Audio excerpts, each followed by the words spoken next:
The first contempt citation was issued before Tava Renesh had finished her second sentence. She had been standing at the respondent's platform for less than 90 seconds.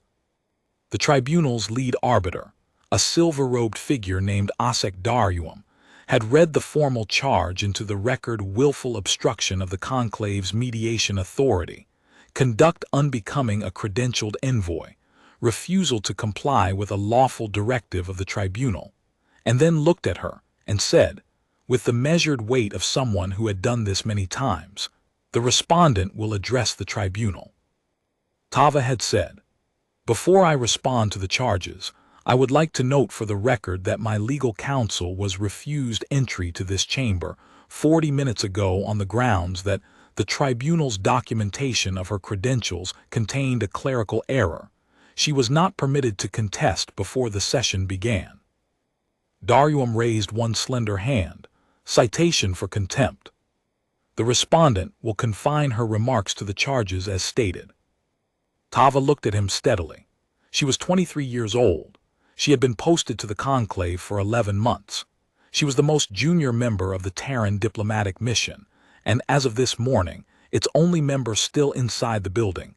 The senior staff had been escorted out at dawn under what the tribunal was calling a precautionary separation, which was the conclave's procedural language for removing inconvenient witnesses before a chamber session began. She said, "I acknowledge the citation. I am noting it for the record." Citation 1. Respondent refused legal counsel access to the chamber, cause given as credential error, error not subject to pre-session contest. The gallery above her, a curved sweep of tiered seating packed with delegates, observers, and accredited journalists from 29 member species, went completely, suddenly still. Daruyam's expression did not change.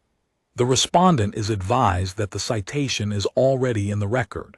Repetition of the citation by the respondent is itself in contempt of tribunal procedure. "Understood," Tava said. "That's citation 2. The charges against her were not complicated. 3 weeks ago, the conclave's mediation authority had issued a directive requiring the Terran mission to submit all internal communications from the past 8 years for review. The senior mission staff had responded that the directive exceeded the mediation authority's statutory scope, that the scope question had to be resolved before any documents were produced, and that they were formally requesting a scope hearing. The authority had denied the request and repeated the directive. The senior staff had repeated the objection. The authority had referred the matter to the tribunal. None of this was unusual. Scope disputes happened. Hearings happened. What was unusual was that the tribunal had moved from referral to formal trial in 4 days, rather than the standard 45. What was unusual was that the mission's entire senior staff had been removed from the premises before the session. What was unusual was that the tribunal had structured today's proceeding as a summary adjudication rather than a preliminary inquiry, no separate evidentiary phase, no cross-examination schedule, no time to prepare responses. There would only be this: a respondent at a platform, a tribunal on a bench, and a verdict that had been decided before either of them entered the room. Tava had understood this the moment she saw the scheduling notice at 4 in the morning. She had spent the next 3 hours not preparing a defense. There was no defense available to her in the form the tribunal intended, but building something else. Something the tribunal had not thought to prevent, because it had not occurred to them that she would try. She had been building the record.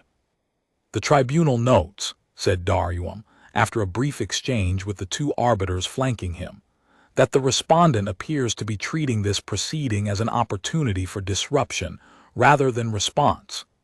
Disruption will result in additional citations, and sufficient citations will result in the respondent being removed from the chamber and the proceeding continuing without her participation." Tava nodded. "I understand. May I ask, if I am removed, will the verdict still be entered against me personally or only against the mission?" "Personally," said Daruyam.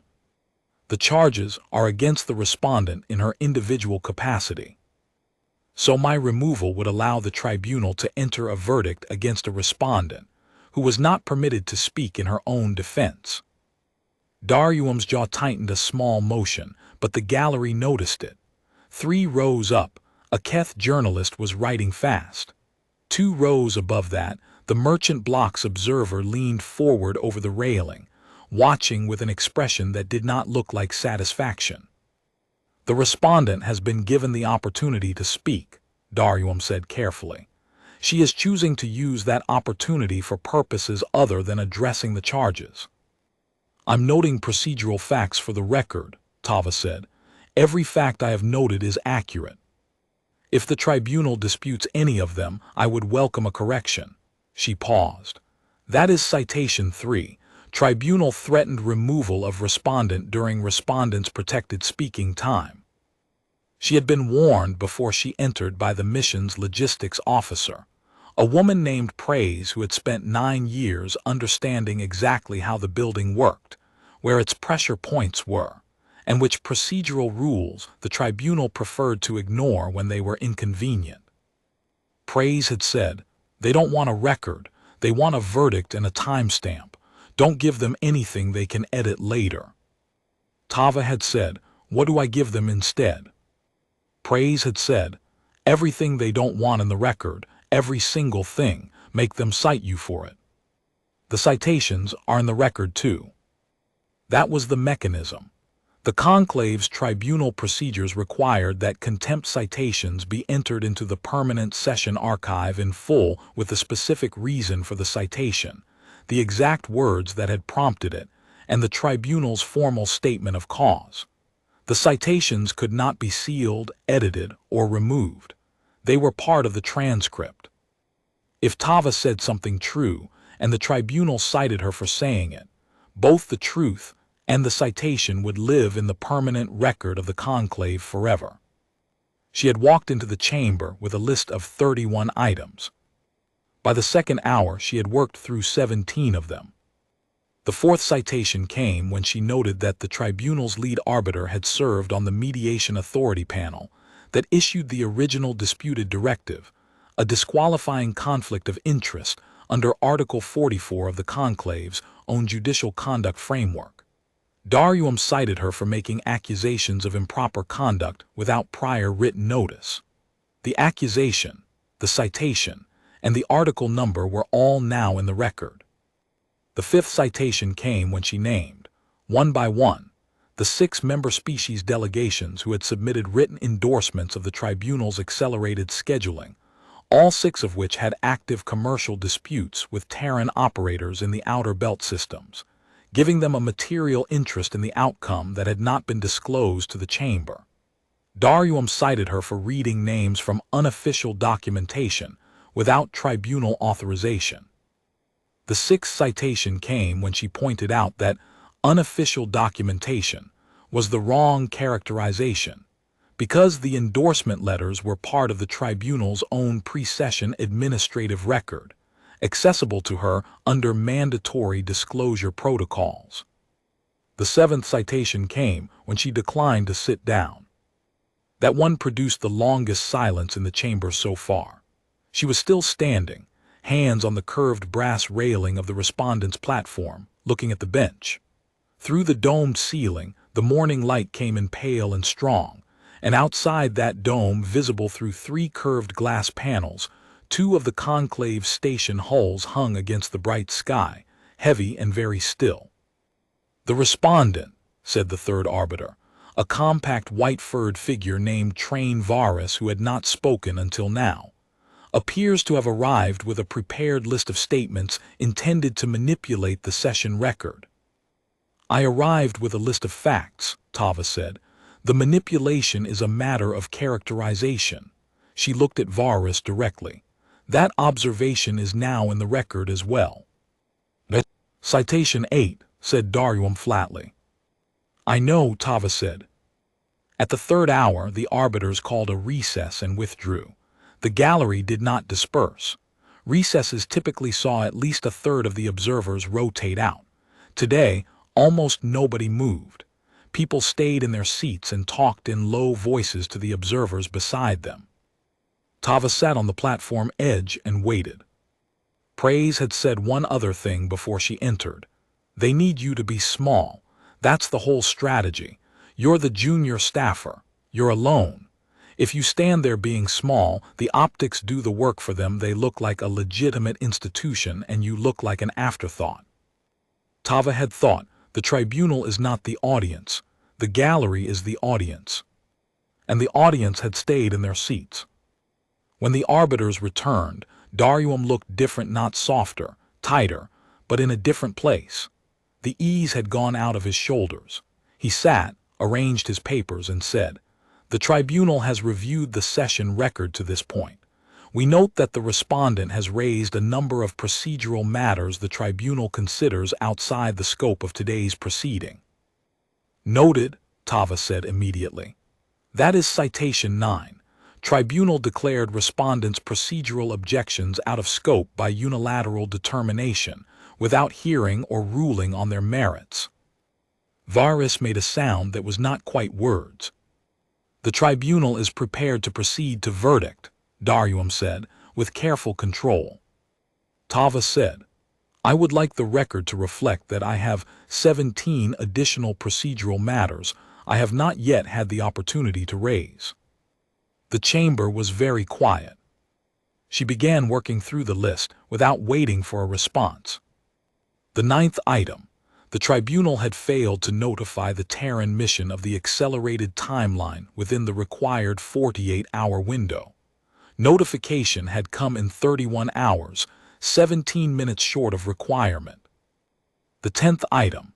The mediation authority's own appointed observer was absent from today's proceeding, despite mandatory attendance under the governing statute for authority to tribunal referrals. The 11th item. Article 17, Section 4 of the Conclave's Instrument of Rights, which provided that no diplomatic mission of a treaty signatory species could be subjected to credential revocation proceedings without at least one independent observer from a non-interested party delegation. No such observer had been appointed or named. By the time she reached the 11th item, Darium had stopped issuing citations. He had stopped because the gallery was writing, not some of them, most of them. The journalists in the press tier were capturing every word. The delegation observers were recording on their own devices. And 3 rows below the press tier, Tava could see the senior representative from the Rathi bloc, who had abstained on the expulsion vote in the assembly 3 weeks ago, sitting with her arms crossed and her eyes locked on the bench, her expression having moved over the past 2 hours from clinical observation to something considerably colder. The tribunal had built this proceeding to produce a verdict and a sealed outcome. Instead, they had produced a session record that would be read across 29 member systems before the day was out. Darium called the verdict at the 4th hour. The tribunal finds the respondent in violation of the mediation authority's directive. Credential suspension for the Terran mission is ordered, pending review. The session is concluded. Tava had expected this.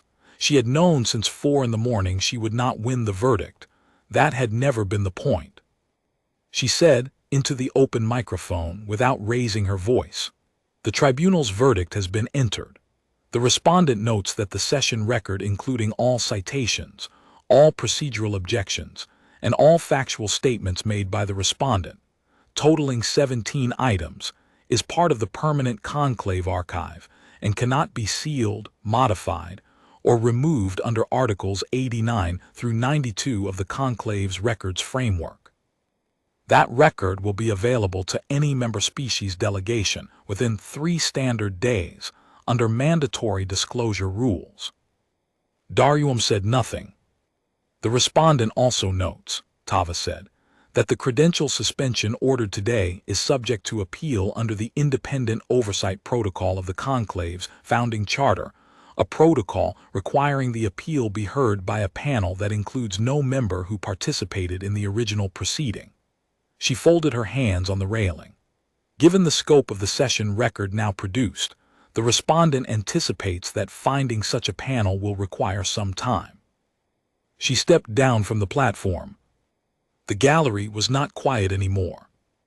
The Rathi representative was already on her communicator. Two merchant block observers stood talking in rapid, low voices. A Keth journalist had her device extended over the press railing, capturing the full sweep of the chamber. The two other arbiters were leaning in toward Daryum, whose expression had achieved a particular quality, not anger, exactly. Something closer to the look of a person who has set down a cup and only then noticed the surface beneath it was not level. Tava walked to the chamber door. She had a verdict against her. She had 9 contempt citations, 17 procedural violations on the record, 6 conflict of interest notations, and a session transcript that every delegation in the conclave would be entitled to read in 72 hours. She also had in her pocket the full text of Article 17, Section 4, which the tribunal had violated so completely that the appeal panel would have almost no room to work with. The verdict was made of glass. Outside the chamber doors, Praise was waiting. 9 citations, Praise asked. 9, Tava said. They stopped issuing them after the 11th procedural item. Because citing you for the 11th item would have meant citing you for accurately describing the grounds for reversing the verdict. Yes. Praise looked at the closed chamber doors. Through them, the noise of the gallery not settling, but moving, reconfiguring, beginning the process by which the morning session would be transmitted outward across the conclave's membership, was perfectly audible. You lost, Praise said. We lost the verdict, Tava said. We got everything else. She checked the time. The mandatory disclosure clock started running when the session record was sealed. 72 hours. Praise nodded once slowly. 72 hours, she agreed. Tava picked up her bag from the bench where she had left it that morning. She did not look back at the chamber doors. The record was already made. The tribunal had helped her make it. And in 72 hours, 29 member species delegations would open their morning briefings and find the full, unedited account of what had happened in that room, every citation, every objection, every procedural violation, every name preserved forever in the conclave's own archive, stamped with the tribunal's own seal, in the tribunal's own words. She walked toward the exit, into the bright open corridor, and the light from the high windows fell across her shoulders like something unearned becoming earned after all.